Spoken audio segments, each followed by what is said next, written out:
I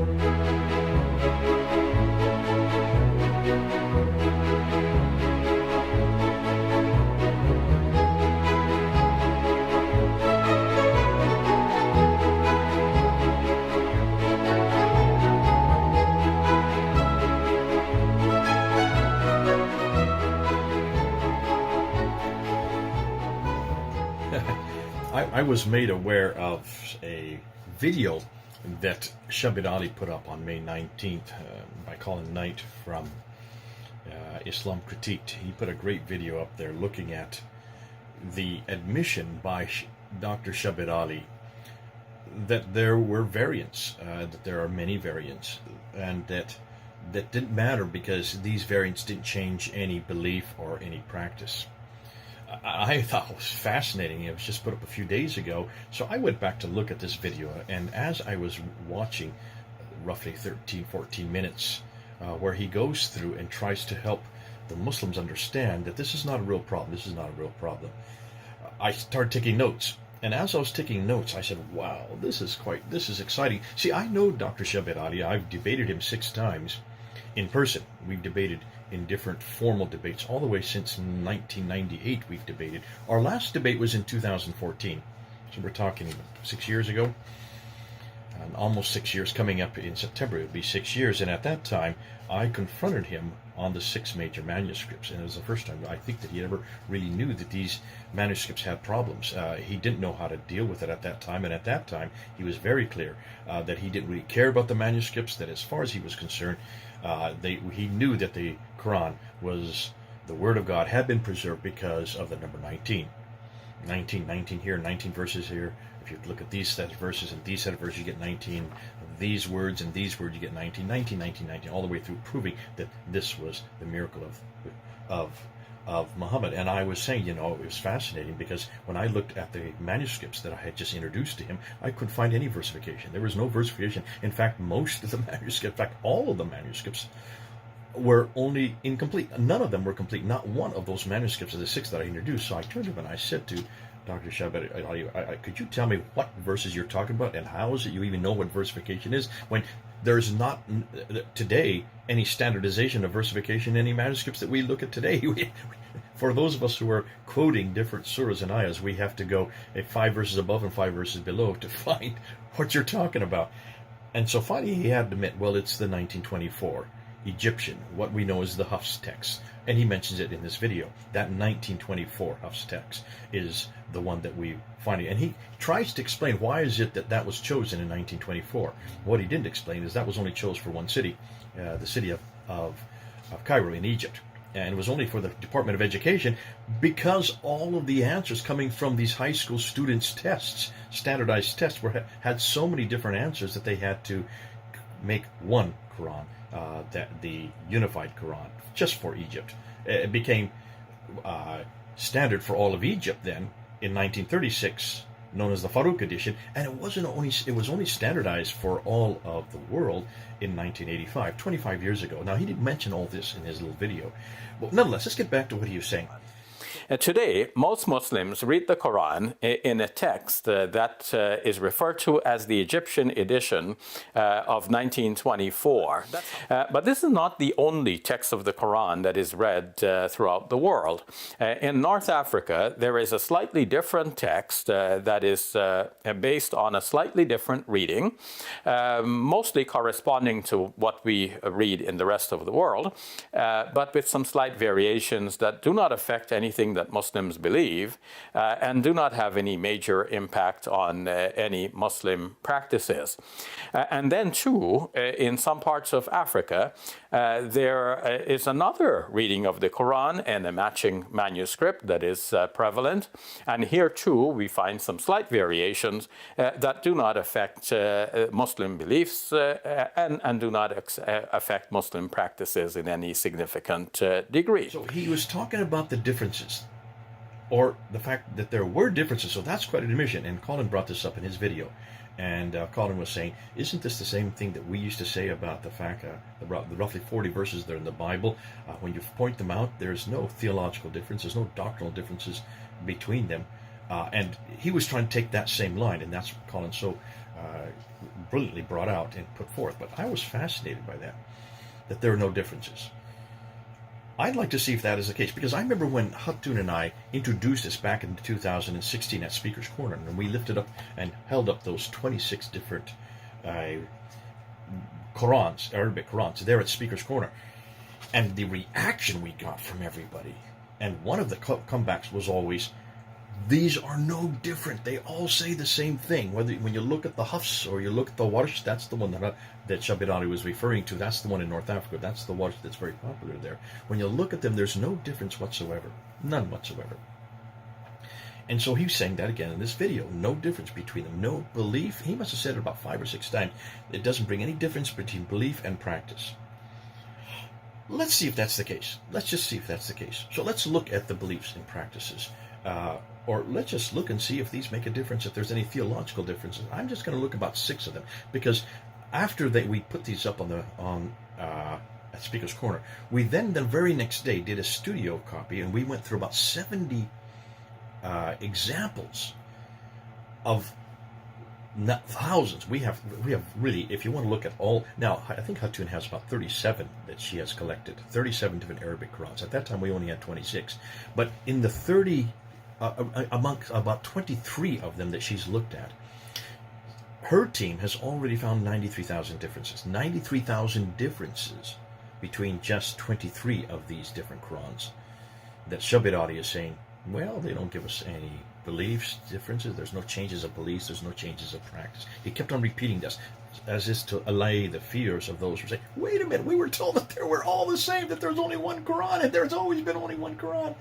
I'll be getting back to that, because there's some other things he brought up. They're just brilliant. But let's talk about this section, and that is, what do we know about the difference? So let me put these up, and I'll put them up before you, because these are the same slides that we did way back in 2016. They haven't changed. They're exactly the same slides, and I want to just go through with you these slides, and you decide whether or not there's any differences between the different versions, the different Arabic Qurans. And remember, what Muslims claim is that this book was preserved in heaven. Chapter 85, verse 22 of the Quran says that as well. So it's not just the Muslims saying this, it's very much what the Quran itself says. And if this is the case, it cannot have any human interference, because if it has any human interference, then it is open to criticism. That means we can critically analyze it, not only textually, as Colin was saying, but we can also analyze it, assuming, therefore, that if it's had any, even one word or letter or verse change, then it's open to all kinds of words, letters changed. And we're talking about 93,000 differences. Now, he'll explain that later on in the video, but before we get to that, let's just look at these variants that we're going to put up. And the first one I'm going to put up is Surah 1:4, because that's the one Muslims always point to. That's one they always want to go to. That's their default one, to say, see, this is nothing. This is really nothing. Here it is. Take a look at this. Surah 1:4. Surah 1:4 has the word Maliki in the Hafs. There you see on the left, the Hafs is Maliki with the Dagger Aleph. I've circled it in red there. You can see the Aleph that's sticking straight up. The only owner. Maliki Yaumi al-Dini is what it says, the transliteration. Now, the translation for that is the only owner of the day of recompense. That's in the first chapter of the Quran. In the Warsh, the one that Shabir Ally is referring to, that's popular in North Africa, it's Maliki, which is the king. It doesn't have the Dagar Aleph. It's just the Fatah. You can see it. I've circled it there. So in one case, it's the owner of the day. The other is the king of the day. That's not really that much important. In fact, you're not going to get too many people that are going to quibble on that. And that's why Muslims like to go to that one as their example, as their default, because it says, see, you could be the owner of the day or the king. It doesn't matter. You're the same person. A king is the owner, or the only owner of the day, or the king of the day is the same as the owner. Either way, you can go back and forth. So therefore, I can see why they default onto that. How about this one here? Let's go to this one here. This is Surah 3, Ayah 146. And how many a prophet fought with whom were many worshippers of the Lord? That's Qatala. And you can see there is the Dagar Aleph again. On the Warsh side, when you get to the Warsh reference, it's the Aleph is taken out, the Dagar Aleph is taken out, and a Dhamma is inserted there above the Kaf. And there it becomes Qutila. So instead of katala, it's kutila with a kasra under the team. So you have the translation in one side is how many prophet fought with whom were many worshippers of the Lord. In the other side, it then says, and how many prophets were killed with whom were many worshippers of the Lord. Now you might say, well, okay, they fought or they're killed. That's not really much importance. Well, did the prophets simply fight or were they killed? I'd like to know that, because if I were a prophet, I would rather fight than be killed, as the former survives. So there you can see it's not really a theological difference, but it makes a big difference as to whether or not they just fight or are killed. Let's go to the next one, chapter 38:45. Now I'm skipping a whole slew of them. We went through 70 of them. You can go back in 2016 and see what we did. I just want to give you a few choice ones just to give you an example of what we're dealing with here. Now here's the difference. This is chapter 38, verse 45. And in this case, we're looking at the Hafs, which is the standard one, the one that was chosen in 1924, and we're looking at Al-Bazi, which is another one that of the 37 that we now have in our possession. And in this case, the word is ibadana with a dagger aleph there after. You can see it there above the B. So the translation would be, and remember our slaves, plural. Did you notice that's plural there? With the ibadana, Ibrahim, Isaac, and Yaqub, owners of and it goes on about these three. In Al-Bazi, the Dagar Aleph is not there. It's just a Fatah. And what's fascinating, the Dagar Aleph above the beam is missing. So it's just Abdana. No Dagar Aleph. So it's singular. So it would be translated, and remember our slave, Ibrahim, Isaac, and Yaqub, owners. You can see a problem right away. Are there three listed slaves of Allah or just one? Either Al-Bazi doesn't know how to count, or in this case, it's a grammatical mistake, and that's exactly what we're saying. This is a grammatical mistake. So that would cause a lot of problems, because how can you have a grammatical mistake in one of God's 7 ahruf, as he keeps on talking about 7 ahruf. Now remember, we're up to 37 different ahruf, so this is no longer 7, but that's the 7 ahruf that they have to get from the tradition. We'll get into that. That's a whole other video about the ahruf and the readings. Nonetheless, can you see, he's at this time, already we're going to see that there are we do have a real difference between the two texts. Let's go to look at another one, and this is chapter 43, verse 19. And it's in the Hafs, it's ibadu, slaves, translation, and they make the angels who are slaves of the beneficent females. So ibadu, but in the Ra translation, or the Ra reading, it's inda, so it's a completely different word. Can you see that? Look at what's underlined in green, then look what's underlined in yellow. So here you have inda. Inda is a completely different word, and it means in the presence. So whereas in the Hafs it says, and they make the angels who are slaves of the, really that should be Allah, females. In the inda recitation, it's, and they make the angels who are in the presence of Allah, females. Now there are two problems here. One is, are the angels slaves of Allah or simply in the presence of Allah? Or second problem, is it the slaves or those in the presence of Allah who are made females? Now, if I were an angel, I would prefer to be in God's presence rather than his slave. Furthermore, being male, if I were an angel, I would prefer if the slaves were made females. Thank you, not myself. So you can see, regardless of whether you want to say this is not a theological problem, this is not so much a theological problem. Well, some may say so, because who are in God's presence that are made females? Are they the slaves or just people who are in their presence? So you can see you've got to deal with which is the one, the standard that is in the heaven, which is the one that is on those eternal tablets.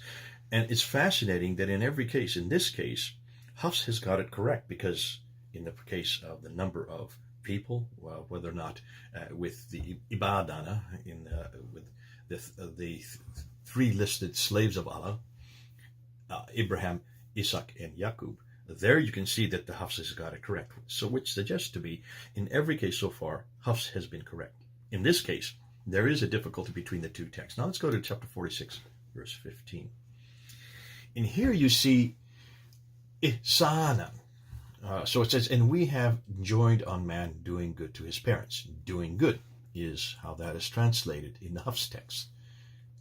In the Al-Duri, which is fascinating, because Al-Duri has really two different Qurans. He actually contradicts himself later on. But in this case, this is the Abu Amir al-Allah version of his readings. It is husnan. Instead of it's isanan, it's husnan, which means beauty. So on the Hafs side, and we have enjoined on man doing good to his parents, in the Al-Duri translation, and we have enjoined on man beauty to his parents. So the problem here is, are men supposed to do good or be beautiful to their parents? Now, I'm a parent. I have 3 boys. And I would prefer that my boys were good rather than being beautiful. To me, that makes a big difference. So you can see that would make a huge difference. Not so much theologically, but it's certainly in the application, it would make a big difference. Let's go to another one. And this is probably what I'll end with, and that's Surah 98, verse 6. In the Hafs translation, or version, it has bareyati. Bareyati is the word that you can see underlined in green. Creatures. In the Warsh, which is the one that's used in North Africa, it's the Al-Asbahani version of the Warsh, because there's more than one. The word is Al-Bare'ati, Bare'ati, with the glottal stop there, underlined in yellow. You can see there that's completely, it is a different word, especially at the end. So that refers to as the innocent. So the translation in the Hafs would be, indeed, they who disbelieved among the people of the scriptures and the polytheists will be in the fire of hell, abiding eternally therein. Those are the worst of creatures. So it's talking about us, really, Christians. In the Warsh, which is popular in North Africa, the translation would say, indeed, they who disbelieved among the people of the scriptures, that's us, and the polytheists, those are the heathens, will be in the fire of hell, abiding eternally therein. Those are the worst of the innocent. Well, now, there are 2 problems here. One is, are Christians the worst creatures, or are we innocent? And if we are innocent, what are we, along with the Jews and the polytheists, doing in hell? So that has a theological problem. You could do a doctoral thesis just on that, depending on how you're going to place that. Are we innocent, or are we just the creatures in hell? And so you can see that completely changes the theology, changes the meaning. So when Shabir Ally gets up there and he says this doesn't change the belief, it doesn't change certainly the practice, he has to repeat that over and over again to placate the people who are watching him. I would suggest they be careful. Now we've just looked at 6 or 7. We could look at 93,000 and look at the differences. I don't have time, nor do you have the time, nor would you want to, but this could be a huge work that we need to do, because I'd like to know exactly how he knows that this doesn't change the meaning. If I've just come up with 6 of them here, which has changed the meaning in every case. And in some cases, because of the fact that it changes the meaning, it goes against exactly what he is saying. I let you come up to your own conclusions, but for Shabir Ally, somebody of his caliber, somebody of his station, and of course he's well known all over the Muslim world. He is highly respected, has a doctorate from Toronto University, and the fact that he is considered to be probably the world's best debater in the Muslim world in the English language, well, in any language, because really debates are all happening in English today. To have someone of his station say these things and not complete, and that's what's fascinating to me, because he gave no examples to support what he was saying, and that makes sense, because if I can come up with 6 examples right now that change the meaning, in some cases change the theology, and in some cases would change the practice, it stands to reason then why he came up with no example to support his case. Well, we'll leave it for him, we'll leave it for others, we'll leave it for you to decide. Does this change the meaning? We're going to go on and bring up some other things that he brought up in this video, but that's enough for now. I just wanted to deal with this whole problem of whether or not these variants, these diacritical variants, hold on to that. These are not consonantal variants. This is not the most damaging stuff yet. This is just the diacritical variants. Wait till we let you know and see what we're coming up with. The consonantal, the rosum text, the skeletal text. Ooh, wait till you get to that one. Then you really do see a changing meaning. Okay, this is Jay. Over now.